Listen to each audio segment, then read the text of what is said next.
Herzlich willkommen zu den IT-Trends, dem Format, wo ich euch aufklären muss, dass ihr euren Lieblingsplattformen nicht ganz so wichtig seid, wie ihr immer gedacht habt. Und wir starten direkt durch mit den Hacking-News. Wir wollen anfangen mit einer Plattform, die wahrscheinlich nicht so viele von euch nutzen, allerdings ist es trotzdem für euch sehr relevant, und zwar mit Pray.com, einer christlichen Bet-App und Webseite, die, glaube ich, jeden Tag irgendwie ein Tagesgebet oder sowas euch vorgeschlagen hat. Auf jeden Fall haben die ihre Daten von Kunden etc. alle online gespeichert, und zwar auf Amazon-Servern.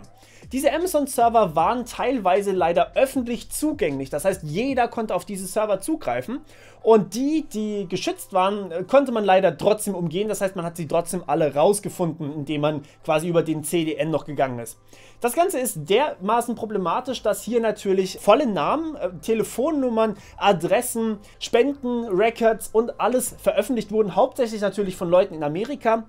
Aber auch von Deutschland waren da einige dabei, und das größte Problem ist, die Kontakte wurden gesynkt. Das bedeutet, wenn ihr einen Kontakt habt, der euch eingespeichert hat, dann seid ihr genauso betroffen von diesem Leak, wie auch die das benutzt haben. Natürlich nicht so intensiv, weil ihr wahrscheinlich nichts gespendet habt etc., aber ihr seid auf jeden Fall dabei. Das heißt, eure Handynummer oder eure E-Mail-Adresse könnte betroffen sein. Das hat jetzt mehrere Folgen. Ihr könntet jetzt natürlich dadurch mehrere Phishing-Angriffe bekommen, also falls ihr in der letzten Zeit vermehrt Phishing-Mails bekommen habt, könnte daher kommen.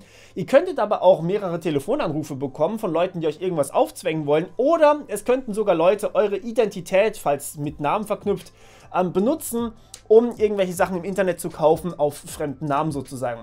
Das sind alles sehr schwerwiegende Dinge, und für die Leute, die Pray.com genutzt haben, ist es natürlich gleich nochmal ein bisschen schlimmer, weil da noch viel mehr veröffentlicht wurde. Der Punkt dahinter ist, Pray.com hat sich mehr oder weniger geweigert, da irgendwas dazu zu sagen, und möchte auch nicht wirklich aufklären. Und auf Pray.com könnte jetzt natürlich durchaus einiges zurückkommen. Und zwar kann jeder User, der am Ende wirklich von einer Straftat wegen einem Hack betroffen ist, natürlich Klage erstellen. Das heißt, wenn jetzt mein Name zum Beispiel wegen einem Kontakt zum Beispiel veröffentlicht wurde und jemand bestellt irgendwas auf meinen Namen und es lässt sich zurückführen auf genau diesen Hack, dann darf ich als User Pray.com anzeigen. Und zwar kriege ich dann ordentlichen Schadensersatz.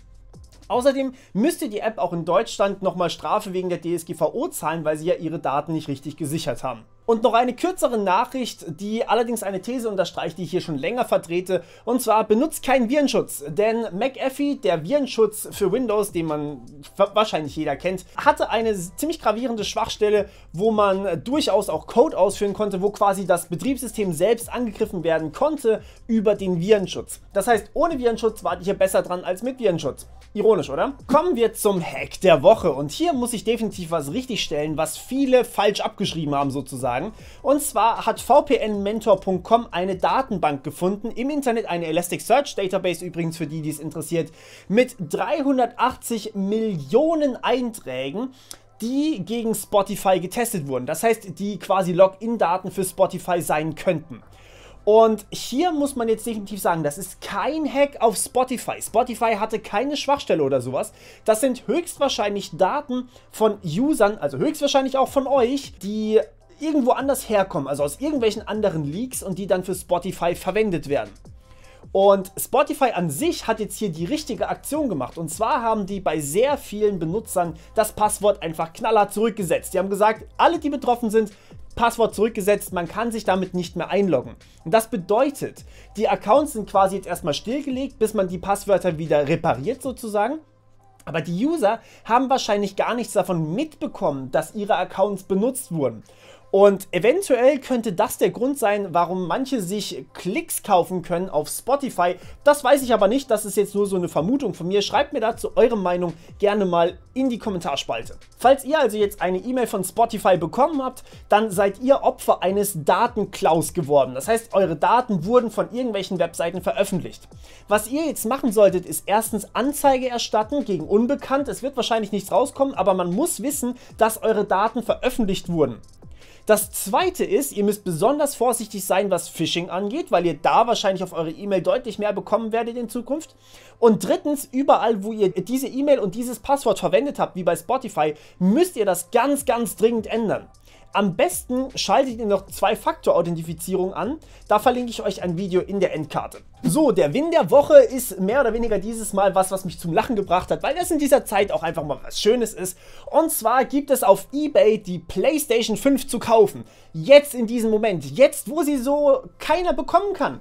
Wie kann das sein? Naja, ganz einfach, es sind Wucherpreise. Es sind einfach Preise, ich habe es gerade hier offen, 1099 € für eine PlayStation 5. Und das muss man sich mal geben. Das Ding hat beim Einkauf 500 € inklusive Versand gekostet.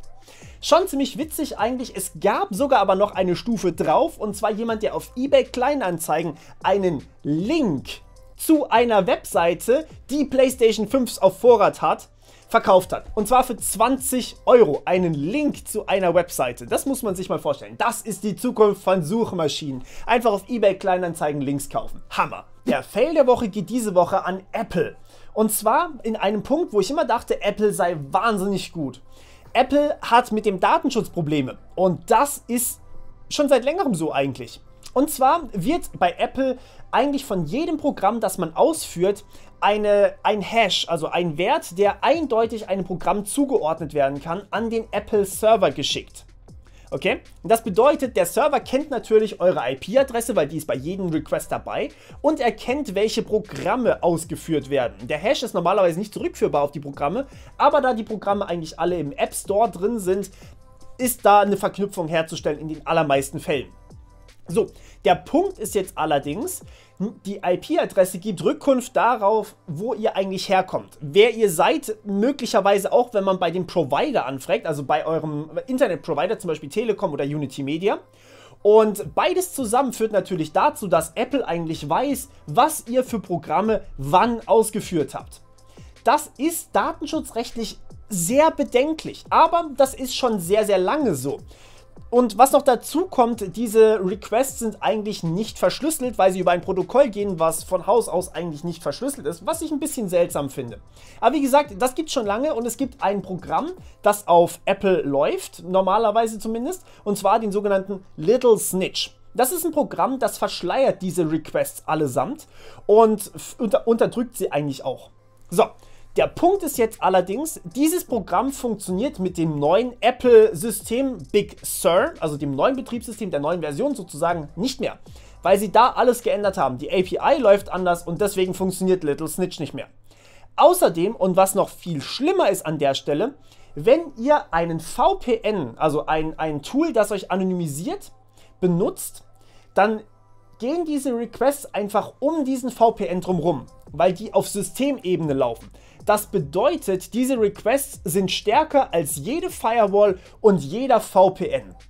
Und das bedeutet, Apple hat immer Informationen darüber, was für Programme ihr eigentlich ausführt, sogar wenn ihr es eigentlich absichtlich verschleiern wollt. Ihr habt quasi keine Möglichkeit, das Ganze mehr zu verschleiern seit dem neuen Betriebssystem. Und das ist meiner Meinung nach schon ziemlich übel. Kommen wir zu den Politik-News. Und ja, diese Woche wurde ein weiterer Gesetzesentwurf von netzpolitik.org veröffentlicht, wo wir gerade dabei sind. Guckt unten in die Beschreibung, da steht der komplette Link zu dem Artikel drin und ihr könnt denen direkt noch was spenden. Die sind komplett spendenfinanziert und die machen einen super Job. Lasst da also gerne was da. So, kommen wir zu dem eigentlichen Artikel. Und zwar, naja, illegale Märkte sollen verboten werden. Das hört sich ein bisschen doppelt gemoppelt an, weil illegale Märkte sind ja schon illegal, also verboten. Aber was man damit machen möchte, ist eigentlich die Darknet-Märkte zu verbieten. Und zwar das Betreiben. Das heißt, wenn man so einen Markt betreibt, wo offensichtlich illegale Substanzen angeboten werden, soll man schon direkt verurteilt werden. Auch wenn man potenziell gar nichts davon wusste, welche Gegenstände angeboten werden. Das ist quasi der Hintergrund, weil man kann natürlich als Betreiber immer behaupten, hey, das war alles userbasiert, ich habe da nichts damit zu tun. Der Punkt ist allerdings, dieser Gesetzesentwurf ist schon ein bisschen älter und wurde jetzt ausgeweitet auf nicht nur Darknet-Märkte, sondern auch das Clearnet. Und damit sind auch Amazon und eBay betroffen, wo auch gelegentlich illegale Waren oder Dienstleistungen zu finden sind. Auf eBay könnt ihr euch nämlich zum Beispiel relativ unreguliert manchmal geklaute Dinge kaufen, weil Hehler da ganz gerne ihre Waren eben verticken. Ist natürlich dumm, und eBay kann da definitiv nichts dafür, weil es userbasiert ist. Aber eBay müsste laut dem neuen Entwurf dagegen aktiver vorgehen, als sie es ohnehin schon tun. Also sie tun natürlich was dafür, sie könnten aber trotzdem belangt werden, sobald man dort was findet. Generell fällt da allerdings noch das Ausspähen von Software etc., also quasi der Hacker-Paragraph mit drunter. Das heißt, man darf sich auch keinen Hacker engagieren. Der Punkt ist allerdings, wann ist ein Hackerangriff illegal? Wer definiert das? Und das muss alles im Einzelfall entschieden werden. Das bedeutet, auch Sachen wie HackerOne oder andere Bug-Bounty-Plattformen könnten eventuell hier Probleme bekommen. Erstmal, dann gibt es einen Haufen Ermittlungen und dann stellt sich raus, dass doch nichts passiert ist. Ist nicht so geil, hat aber noch einen weiteren Effekt. Und zwar, wenn man gegen Hacker- oder Bug-Bounty-Plattformen ermittelt, weil dort natürlich erstmal zumindest illegale Dienste beworben werden, die eigentlich legal sind, wo man das aber im Einzelfall prüfen muss, dann müssten die Polizei das Ganze ermitteln. Habe ich ja gerade schon gesagt. Und bei der Ermittlung dürfen sie hier rabiater vorgehen, als sie es bisher gemacht haben. Und zwar werden hier bei einer solchen Untersuchung Staatstrojaner eingesetzt, und zwar auch Online-Durchsuchungsstaatstrojaner. Lassen wir mal außen vor, was das genau bedeutet. Auf jeden Fall nicht nur gegen die Verdächtigen, sondern auch gegen die Server.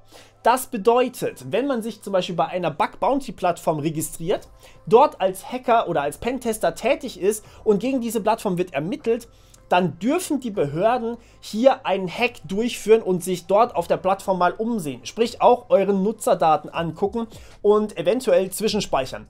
Und das halte ich für ziemlich problematisch. Das heißt, es muss eigentlich im Vorfeld geprüft werden, ob da eine Durchsuchung sinnvoll ist oder nicht. Und naja, das ist teilweise schon ein bisschen schwierig rauszukriegen, weil man braucht ja die Ergebnisse der Untersuchung, um sowas zu sagen. Alles in allem nicht ganz einfach. Ich kann verstehen, dass man illegale Märkte illegalisieren möchte, aber man muss sehr, sehr vorsichtig sein, wie man das Ganze formuliert hier. Kommen wir zum Bericht der Woche und da habe ich gleich zwei für euch, weil der erste so ein kleines bisschen unschönes Gefühl zurücklässt.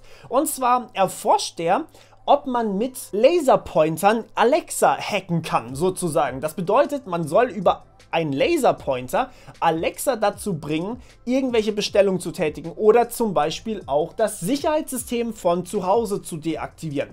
Und das funktioniert leider schon. Das ist eher unschön, wenn man sich das mal so überlegt.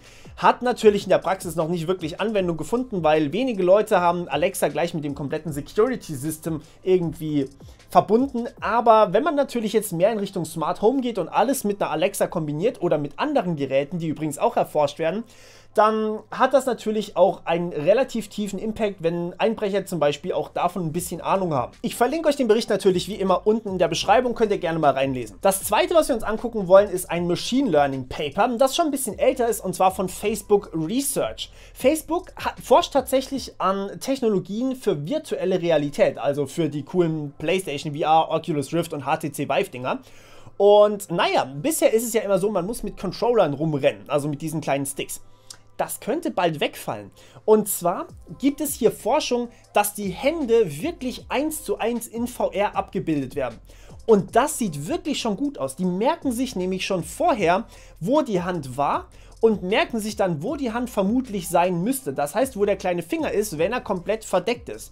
Dadurch bekommt man eine relativ realistische Abbildung und das Ganze sieht wirklich, wirklich gut aus. Ich bin so gespannt, was da noch passiert. Das Ganze wird gemacht mit einer Kamera, die auf den Kopf montiert wird, also quasi auf das Gestell oben drauf. Und mit der kann man dann natürlich Bildanalyse machen, weil die sieht ja die Hände.